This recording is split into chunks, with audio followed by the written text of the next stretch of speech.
Pakistan news देख रहे हैं आप। मैं हूं आपके साथ हर्ष भारद्वाज। जब शाम के 5 बजते हैं तो आपके सामने हाजिर हो जाते हैं और 5 के पंच प्रोग्राम में आपको जम्मू कश्मीर की खबरों से रूबरू करवाते हैं। बात करते हैं दुनिया भर की तमाम खबरों की और भारत का तो जिक्र होता ही है, यानी अपने देश की तमाम खबरें आपके सामने रखते हैं। लेकिन आपको करना इतना है, सोशल मीडिया के माध्यम से आपको हमारे साथ जुड़ जाना है, क्योंकि जब 5 बजे हम आपके सामने आते हैं तो ये प्रोग्राम फेसबुक पर लाइव जाता है। आप कमेंट बॉक्स पर कमेंट कर सकते हैं प्रोग्राम आपको कैसा लग रहा है। नहीं तो सोशल मीडिया का जमाना है, इंस्टाग्राम पे आप आइए, ट्विटर अकाउंट पर आप आ सकते हैं, कू ऐप पर भी आ सकते हैं, यानी कू पर भी आप पूरी जानकारी हासिल कर सकते हैं। लेकिन गुलिस्तान न्यूज का ऐप पर भी आपको पूरी इंफॉर्मेशन मिल जाएगी और आप खबरों से खबरदार होते रहेंगे।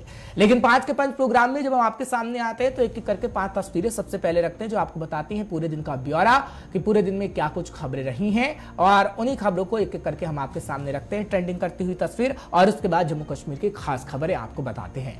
सबसे पहली तस्वीर हम आपके सामने लेकर आ रहे हैं जो 5 के पंच में पहली तस्वीर है जो आपको बताएगी खबर क्या है। ये तस्वीरें राष्ट्रीय राजधानी दिल्ली की हैं। आपको राष्ट्रीय राजधानी दिल्ली में बहुत सारी ऐसी जगहें देखी होंगी जहां पर आपको घूमने का मन करता होगा। दिल्ली का सीपी वाला एरिया है या फिर संसद भवन वाला एरिया है, तमाम ऐसे एरिया हैं जहां पर आप जाके घूमने का मन करता होगा, लेकिन बारिश के दौरान आप मत जाइएगा। ऐसे हालात हैं राष्ट्रीय राजधानी दिल्ली के, खासतौर पर नॉर्थ दिल्ली के अंदर ऐसे हालात बने हुए हैं और साउथ दिल्ली के अंदर ऐसे हालात बने हुए हैं, क्योंकि कल पूरा दिन रुक रुक कर बारिश होती रही। लेकिन आज की जो तस्वीर नजर आई वो कुछ इस तरीके से थी कि सड़कों पर पानी भरा हुआ था और सड़कें दिख नहीं रही थी, तालाब ही आप उससे समझिएगा। लेकिन कहीं कहीं पर मेट्रो स्टेशन के बाहर पेड़ भी गिरे हुए नजर आए। अगर नॉर्थ दिल्ली के इलाकों का जिक्र करें तो आदर्श नगर और जहांगीरपुरी पे ऐसी तस्वीरें देखने को मिली जहां पर लोगों को आने जाने में काफी दिक्कतों का सामना करना पड़ा है। और आज ये कहा जाता है कि लोगों को सुबह से ही काफी दिक्कतें हो रही थी जब वो ऑफिस के लिए निकल रहे थे, और ये तस्वीर हम आपको दिखा रहे हैं जब आज सुबह ऐसी तस्वीर राष्ट्रीय राजधानी दिल्ली के कई इलाकों से सामने आई है। हालांकि जब मौसम का जिक्र हो रहा है तो आपको बता देते हैं कि उत्तर से दक्षिण तक इस वक्त ठिठुरन थोड़ी बनी हुई है, क्योंकि तापमान में गिरावट है। पहाड़ी इलाकों में हल्की बर्फबारी हो रही है। बात अगर जम्मू कश्मीर की करें तो कई इलाकों में इस वक्त हल्की बर्फबारी हो रही है। उत्तराखंड के अंदर कई इलाकों में बर्फबारी हो रही है हल्की, लेकिन मैदानी इलाकों में बारिश हो रही है। और बात अगर हम दक्षिण की करते हैं तो दक्षिण के अंदर भी इस वक्त बारिश का सिलसिला लगातार जारी है। मौसम के हालात आपको बता दिए हैं और साथ ही साथ तस्वीरें आपको दिखा दी हैं कि मौसम जब बदलता है तो कैसे शहरों के हालात हो जाते हैं बद से बदतर, जिसकी तस्वीर आपके सामने है। दूसरी तस्वीर आपके सामने रखेंगे 5 के पंच प्रोग्राम में जो आपको बताएगी खबर क्या है। दूसरी तस्वीर राहुल गांधी को लेकर है। दरअसल राहुल गांधी को लेकर लगातार बवाल मचा हुआ है सदन के अंदर भी और सदन के बाहर भी। आज बाहर सदन के बीजेपी के प्रवक्ता संबित पात्रा प्रेस कॉन्फ्रेंस कर रहे थे, और आज सुबह ही जब तड़के उनकी प्रेस कॉन्फ्रेंस आई तो उसमें कहा गया कि राहुल गांधी राजा बनना चाहते हैं और राहुल गांधी ढिंडोरा पीट रहे हैं अलग अलग दुनिया के देशों में जाकर कि मुझे राजा बनना है। ये नवाबगिरी जो राहुल गांधी करना चाहते हैं वो नहीं चलेगी और राहुल गांधी को लंदन में दिए बयान पर माफीनामा देना होगा और माफी मांगनी होगी और माफी मंगवा कर रहेंगे। फिर क्या था, जैसे ही प्रेस कॉन्फ्रेंस आई, सदन की कार्यवाही उसके बाद शुरू हुई। लगभग 11 बज रहे थे।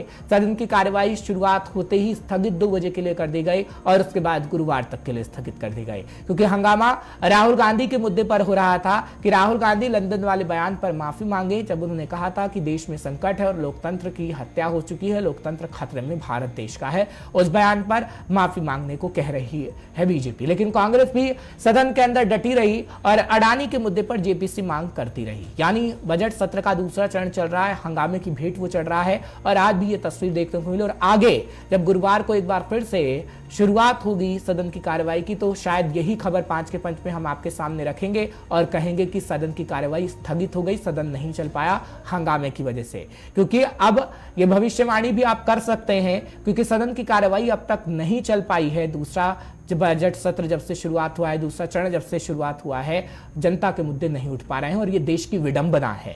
फिलहाल तीसरी तस्वीरें हम आपको दिखाएंगे और तीसरी तस्वीर के माध्यम से आप समझ पाएंगे खबर क्या है, क्योंकि तीसरी तस्वीर अमृतपाल को लेकर है। अमृतपाल खालिस्तानी समर्थक अभी भी फरार है और पंजाब पुलिस के हत्थे नहीं चढ़ रहा है। ये कहा जाता है कि जब पंजाब पुलिस उसे पकड़ने के लिए लगी थी अमृतपाल के पीछे तो अमृतपाल बाइक से फरार हो गया था, लेकिन अभी अभी ये जानकारी मिली है कि उसने पंजाब के एक गुरुद्वारा साहिब में रुका, लंगर चखा और उसके बाद वहां से वो फरार हुआ। यानी कुछ लोगों ने उसकी मदद भी की। अब वो कौन लोग थे, इसकी जांच दरअसल पुलिस की तरफ से की जा रही है, क्योंकि कहा जाता है कि उसके समर्थक कम से कम 100 से ज्यादा इस वक्त पुलिस की गिरफ्त में हैं। 5 समर्थकों पर जो उसके साथी हैं एनएसए भी लगाया जा चुका है। लेकिन अमृतपाल के पिता लगातार ये दावा कर रहे हैं कि पुलिस उन्हें पकड़ चुकी है, लेकिन पुलिस जानबूझकर नहीं बता रही कि अमृतपाल को उन्होंने पकड़ लिया और अमृतपाल का एनकाउंटर तक हो सकता है। खैर, अमृतपाल के पिता की भविष्यवाणी कितनी सच होगी ये तो वक्त ही बता पाएगा। पुलिस साफ के इनकार कर रही है कि अभी अमृतपाल पकड़ा नहीं गया है।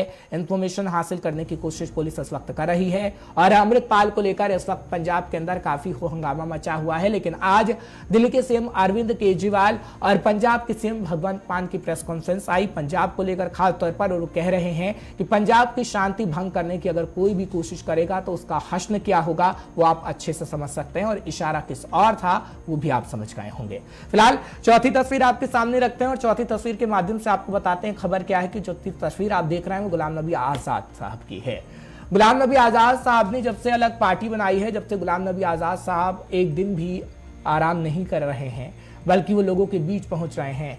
और आज जब लोगों के बीच पहुंचा गया तो थोड़ी देर में हम आपको सुनवाएंगे किस तरीके से कटाक्ष किया गया अन्य पार्टियों पर, बीजेपी पर। और उन्होंने कहा कि किस तरीके से जम्मू कश्मीर की राजनीति होती है वो सब जानते हैं, जनता को समझना होगा। और जम्मू कश्मीर को आखिर क्यों 2 भागों में बांटा गया, क्योंकि केंद्र शासित प्रदेश बनाया गया तो लद्दाख को अलग कर दिया गया। बात 370 की भी हुई, बात पूरे जम्मू कश्मीर की हुई और जम्मू कश्मीर की तस्वीर की हुई। क्या कुछ कहा गुलाम नबी आजाद ने, थोड़ी देर में हम आपको जरूर सुनवाएंगे, थोड़ा सा इंतजार आप जरूर करिएगा। 5वीं खबर आपको दिखाते हैं, आखिरी तस्वीर आप देखिएगा, क्योंकि 5वीं तस्वीर के माध्यम से भी खबर क्या है आपको समझ में आएगी। कल से नवरात्रों की शुरुआत हो रही है। कल 22 तारीख है और जब चैत्र नवरात्र की शुरुआत हो रही है तो मंदिर सज चुके हैं। वैष्णो देवी से लेकर राष्ट्रीय राजधानी दिल्ली के मंदिर फूलों से सजाए जा चुके हैं। तैयारी मुकम्मल कर ली गई है। आप अपना बहुत बहुत ख्याल रखिएगा। मंदिरों में जाइए, माँ के दर्शन करिए, आशीर्वाद लीजिए और पूरे देश की सुरक्षा की कामना करिए, अपनी सुरक्षा की कामना करिए और सुख समृद्धि की कामना आप करिए इस नवरात्र के दौरान। लेकिन हमारी जो कामना है वो ये है कि आप स्वस्थ रहें, सुरक्षित रहें। फिलहाल 5 तस्वीरें हम आपके सामने रख चुके हैं। अब आते हैं जम्मू कश्मीर की कुछ खास खबरों पे। सबसे पहले बात करेंगे जम्मू कश्मीर की एक बड़ी खबर की, क्योंकि आज एलएसी को लेकर बयान सामने आया है और एलओसी को लेकर भी बयान सामने आया है। दरअसल उत्तरी सेना प्रमुख ने एलएसी के बारे में जानकारी दी है। बड़ी खबर आपको बता रहे हैं, लद्दाख में एलएसी पर चीन के साथ यथास्थिति बरकरार है। यह दरअसल बात कही गई है। जम्मू कश्मीर में नियंत्रण में हालात हैं। उत्तरी सेना प्रमुख की तरफ से यह भी बयान दिया गया है और आतंकी घटनाओं को पूरी तरीके से रोकने की कोशिश जारी है, यह दरअसल कहा गया है। दरअसल आपको बता दें कि उत्तरी सेना के commander lieutenant general Upendra Trivedi ने कहा कि लद्दाख में वास्तविक नियंत्रण रेखा एलएसी पर चीन के साथ यथास्थिति बनी हुई है और विभिन्न स्तरों पर बातचीत भी जारी है। कश्मीर में स्थिति नियंत्रण में है। जम्मू कश्मीर जहां आतंकी घटनाओं को पूरी तरीके से रोकने की कोशिश जारी है। दरअसल ये बातें उधमपुर स्थित उत्तरी कमान के general officer commanding in chief GOC ने जम्मू शहर के डिग्याना में जम्मू कश्मीर राइफल के मेगा वेटरनर संपर्क रैली को संबोधित करने के दौरान कही हैं। कार्यक्रम में 800 से अधिक दिग्गजों और वीर नारियों की तरफ से हिस्सा लिया गया था। दरअसल लेफ्टिनेंट जनरल त्रिवेदी ने कहा कि एलएसी पर चीन के साथ यथास्थिति बनी हुई है, बातचीत चल रही है। हमारे सभी फॉर्मेशन उच्च स्तर की ऑपरेशन तैयारियों पर हैं। उत्तरी सेना अध्यक्ष ने पिछले साल 1 फरवरी को कहा था कि भारतीय सेना और चीनी पीपुल्स लिबरेशन आर्मी मई 2020 से पूर्वी लद्दाख में एलएसी के निकट कई क्षेत्रों में गतिरोध के चलते बंद है। फिलहाल तस्वीरें हम आपको दिखा रहे हैं और बता रहे हैं कि क्या कुछ कहा गया है उत्तरी सेना प्रमुख की तरफ से, लेकिन आपको उनकी जुबानी भी सुनवा देते हैं कि किस तरीके से एलएसी के हालात के बारे में बता रहे हैं। उसके बाद आपको डिफेंस एक्सपर्ट के पास लिए चलेंगे और आपको बताएंगे कि आखिर क्या कुछ वाकई में हो रहा है और आगे आने वाले समय में तस्वीरें कैसी देखने को मिलेंगी।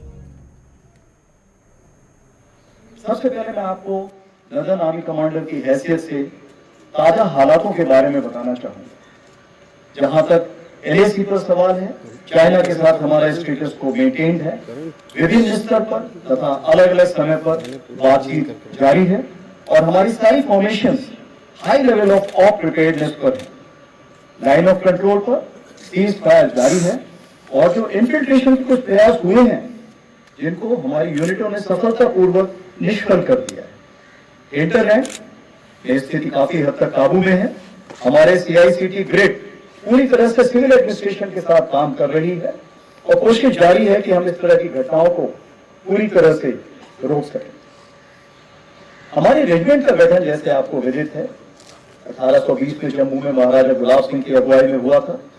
हमारे रेजिमेंट के इतिहास में, स्वर्णिम इतिहास में अगर आप देखें तो जन जोरावर सिंह की अगुवाई में तिब्बत, गिलगिट, यासिन, बरेल, मुंद्रा, नगर, चिलस, चित्रल जैसे इलाकों को फतेह करके अपना परचम लहराया था।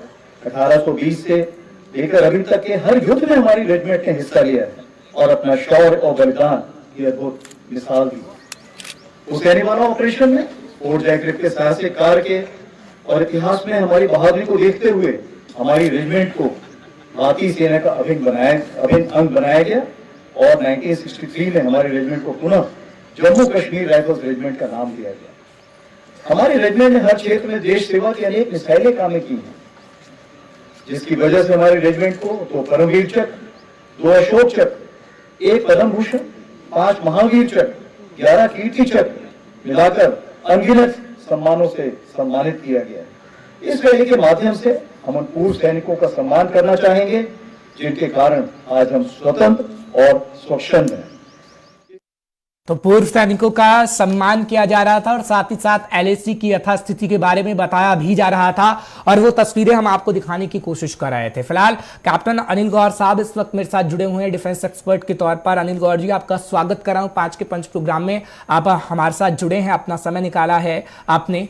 क्या कहेंगे आप, क्योंकि ये पहली बार बयान नहीं था, कई बार हम बयान सुन चुके हैं। इससे पहले थोड़ी दिनों पहले एक निजी चैनल का इंटरव्यू पर विदेश मंत्री S जयशंकर की तरफ से भी चीन को लेकर कई बातें कही गई थी कि क्या बॉर्डर पर हालात बने हुए हैं, LAC पर यथास्थिति क्या है। क्या लगता है आपको, क्योंकि हम देख रहे हैं कि बातचीत लगातार जारी है, चीन कहां पर खड़ा है, भारत की आर्मी कहां पर है, वो आपसे बेहतर कोई नहीं जानता, लेकिन हम पूरी तरीके से सक्षम है, ये भी लगातार बता रहे हैं खुलेआम। देखिए, ऐसा है कि जो चीन के साथ स्थिति बनी हुई है हर्ष जी, वो एक ऐसी स्थिति है कि हिंदुस्तान जब ये एग्रीमेंट हुआ कि भाई जो दोनों सेनाएं जो हैं वो वापस अपने अपने स्थान पे चली जाएंगी, जो प्री ये इंक्लूजन जो था उससे पहले, उसमें हिंदुस्तान ने अपना जो पक्ष है अपनी तरफ से पूरा कर दिया कि ईस्टर्न लद्दाख के अंदर कैलाश रेंजेस वगैरह वकेट कर दी, बाकी जगह जो है वहां से वापस हो गए हैं। पर चीन जो है वो जो गलवान घाटी और जो आगे के जो रेस्पांग प्लेन्स है और जो आपका दौलताबाग ओल्डी वाला इलाका है वहां से जो है वो हटने को तैयार नहीं है और अभी तक नहीं हट रहा वहां से। और ये चीज जो है ये बार बार अभी 15वीं राउंड भी हो गया है बातचीत का और उसको लगता है कि उसके अंदर चीन वो उधर से हटने को तैयार नहीं है। एक दूसरा, चीन अपना बिल्डअप जो है, क्योंकि जो जब एग्रीमेंट हुआ था उसके अंदर ये जो उनका जो पहले हमारा जो 19 का एग्रीमेंट था जी, उसमें यही था कि भाई जो फोर्सेस हैं जो लद्दाख के अंदर, लद्दाख रीजन के अंदर, चाहे वो चीन की जो है वो ऐसा बिल्डअप कभी नहीं होगा। पर चीन ने उसको भी तोड़ के जिस हिसाब से हिंदुस्तान के अंदर इंक्लूजन करने की कोशिश की, अब वहां पे जो फोर्सेस है वो बजाय उसको घटाने के वहां पे उनका इंफ्रास्ट्रक्चर तैयार कर रहा है वो। अब वो इलाका जो है वो चीन के पास है तो हिंदुस्तान का, पर क्योंकि चीन के कब्जे में है, अब चीन उसके ऊपर वो जो है अपने वहां पे एक तो फाइबर ऑप्टिक्स वगैरह भी ले कर रहा है, वहां पे परमानेंट एस्टैब्लिशमेंट भी बना रहा है, जिससे लगता है कि चीन वहां से जाने के राजी नहीं है और ना ही जाएगा। अब उसका हल यही है कि हिंदुस्तान को भी अभी तक, क्योंकि हमने अपना बॉर्डर इंफ्रास्ट्रक्चर तैयार नहीं किया हुआ था, हमने उसी हिसाब से छोड़ा था कि ठीक है जी चीन भी नहीं आएगा, हम भी नहीं जाएंगे। पर अब हमें क्योंकि चीन के ऊपर विश्वास नहीं कर सकते, इसलिए हमने भी अपना बिल्डअप करके उस हिसाब से रखा हुआ है। और बॉर्डर इंफ्रास्ट्रक्चर आप देख रहे हैं कि किस तेजी के साथ वहां पे हमारी रोड्स वगैरह सारा जो है, सारी वो जो चीजें हैं सारी बन रही हैं।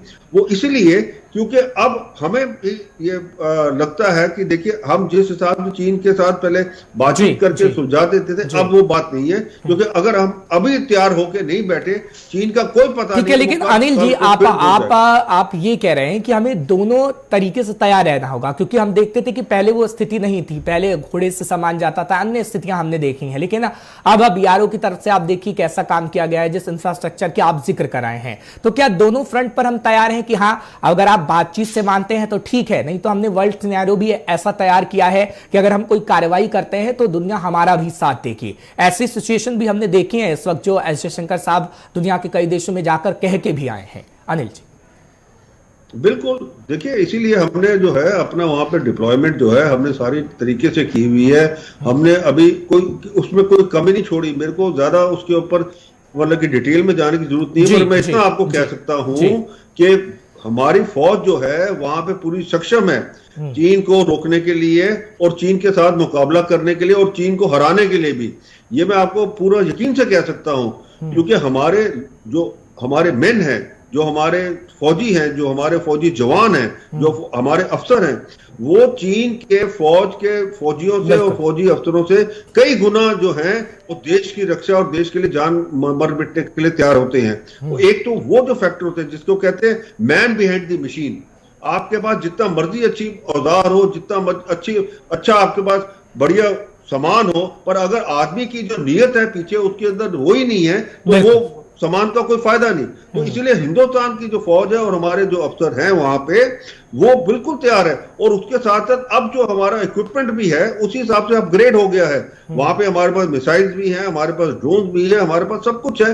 हम चीन को एक बड़ा, मैं कहता हूं ऐसा, अगर चीन ने अब दुस्साहस किया तो हो सकता है कि अब ऐसी उसको एक स्थिति में हिंदुस्तान खड़ा कर देगा कि सारे दुनिया के अंदर वो उसकी किरकिरी होती रहेगी। बिल्कुल सही कह रहे हैं आप, क्योंकि तस्वीरें बदली हैं और ये तस्वीरें सिर्फ 1-2 साल में नहीं बदली हैं। 2023 अब आ चुका है, बहुत सारी परिस्थितियां बदली हैं और जब तस्वीरें बदलती हैं तो वाकई जवाब किस तरीके का होगा ये तो भविष्य बता पाएगा, लेकिन तैयारी पूरी है। अनिल जी, आपका बहुत बहुत शुक्रिया, आपने समय निकाला, हमारे साथ बातचीत की और आप हमारे चैनल के साथ जुड़े। फिलहाल बढ़ते हैं आगे और बात करते हैं जम्मू कश्मीर की, क्योंकि जम्मू कश्मीर का जब जिक्र हो रहा है तो बात बजट को लेकर करेंगे।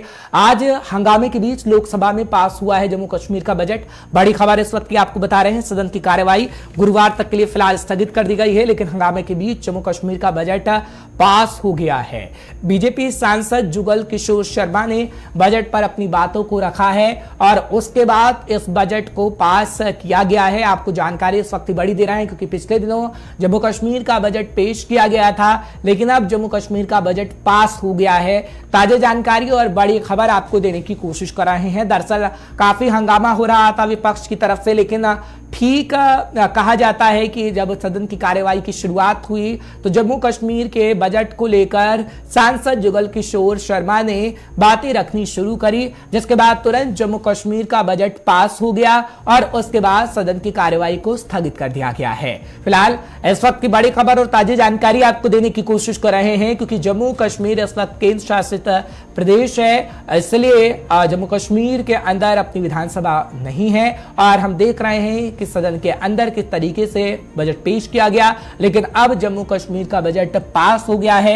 ये बड़ी खबर इस वक्त हम आपको बताने की कोशिश कर रहे हैं और ताजा जानकारी देने की कोशिश कर रहे हैं कि किस तरीके से जब बीजेपी सांसद जुगल किशोर शर्मा ने बजट पर अपनी बातें रखी तो उसके बाद इसे पास कर दिया गया है। लेकिन विपक्ष के नेता हसनैन मसूदी की तरफ से कई बातें रखी गई हैं और उन्होंने बजट पर कई सवाल भी खड़े किए हैं। फिलहाल आपको ताजा जानकारी देने की कोशिश कर रहे हैं और बड़ी खबर बता रहे हैं कि कैसे जम्मू कश्मीर का जो बजट है वो पास हो चुका है, अब जिसको पटल पर पेश किया गया था, यानी सदन के पटल पर पेश किया गया था। और अभी कहा जाता है कि जम्मू कश्मीर का जब बजट पास हो गया है तो तमाम योजनाओं का लाभ, जो पैसे आवंटित किए गए हैं, वो कहीं ना कहीं जम्मू कश्मीर को मिल सकेगा।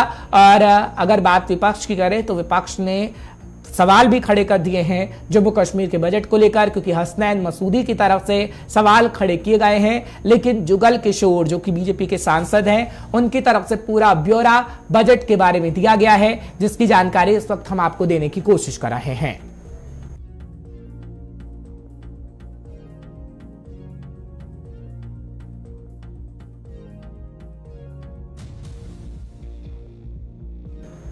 चलिए फटाफट से बढ़ते हैं आगे और बात जम्मू कश्मीर की करेंगे, क्योंकि मुगल रोड से जुड़ी हुई जानकारी आपको देंगे। हल्की बर्फबारी हो रही है इस वक्त भी और ये कहा जाता है कि बर्फ हटाने का काम प्रशासन की तरफ से किया जा रहा है।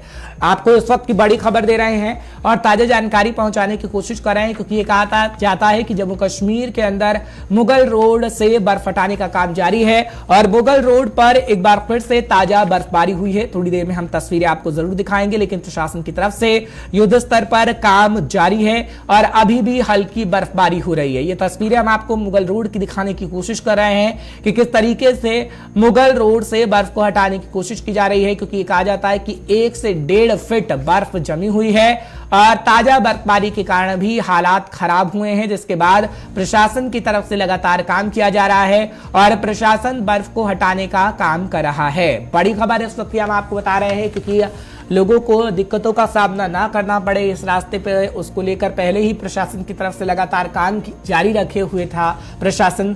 लेकिन उसके बाद जब मौसम में बदलाव हुआ और मौसम खराब हुआ तो काम रुका, लेकिन एक बार फिर से काम युद्ध स्तर पर चल रहा है, क्योंकि हल्की बर्फबारी तो हो रही है लेकिन काम की शुरुआत भी हो गई है जो युद्ध स्तर पर जारी है। और मुगल रोड की ये तस्वीर हम आपको दिखा रहे हैं, जहां पर आपको पूरा का पूरा मुगल रोड बर्फ से ढका हुआ नजर आ रहा होगा और कितनी फीट यहां पर बर्फ है उसका अंदाजा आप लगा सकते हैं, क्योंकि 1.5 से 2 फीट की बर्फ बताई जाती है, जिसे हटाने का काम इस वक्त किया जा रहा है। सनी शर्मा इस वक्त मेरे साथ जुड़ रहे हैं, मेरे सहयोगी, उनसे भी जानकारी लेने की कोशिश करते हैं। सनी, क्या कहेंगे? अभी बर्फ हटाने का काम जारी है, इससे पहले भी जारी था, लेकिन मौसम खराब हुआ अचानक। जब मौसम में बदलाव हुआ तो एक बार फिर से बर्फबारी हुई है। अभी बर्फबारी जारी है क्या और कितने युद्ध स्तर पर काम चल रहा है इस वक्त के ताजा हालात बताइएगा हमारे दर्शकों को। जी बिल्कुल, आपको बता दूं कि पिछले कई दिनों से लगातार मुगल रोड से जो है बर्फ हटाने का काम तेजी से चल रहा था और देखा जा रहा था कि जो बर्फ हटाने का काम है पीर की गली तक जो है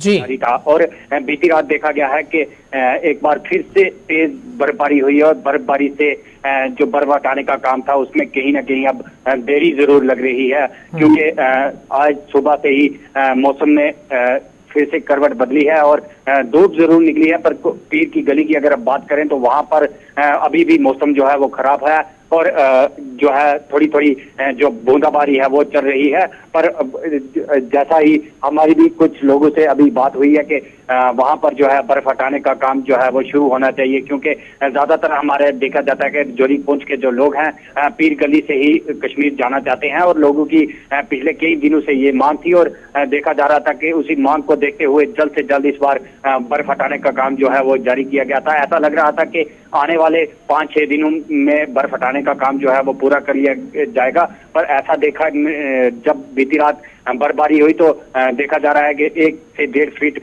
बर्फ जो है फिर से गिर चुकी है और अब ऐसा लग रहा है कि इस महीने की एंडिंग तक जो है बर्फ हटाने का काम जो है वो पूरा कर लिया जाएगा। ठीक है सनी, कितनी गाड़ियां इस वक्त बर्फ हटाने में लगी हुई हैं? क्योंकि लगातार हम देख रहे हैं काम तो किया जा रहा है लेकिन मौसम बाधा बन रहा है और मौसम वैज्ञानिकों से अगर आपकी बातचीत हुई हो तो कितने दिनों तक ये मौसम खराब रह सकता है? क्योंकि जब एक बार फिर से ताजा बर्फबारी हुई है, अभी काम चल रहा है, लेकिन एक बार फिर से अगर बर्फबारी होती है 1 से 2 दिनों में तो और मुश्किलातों का सामना करना पड़ेगा कहीं ना कहीं प्रशासन को।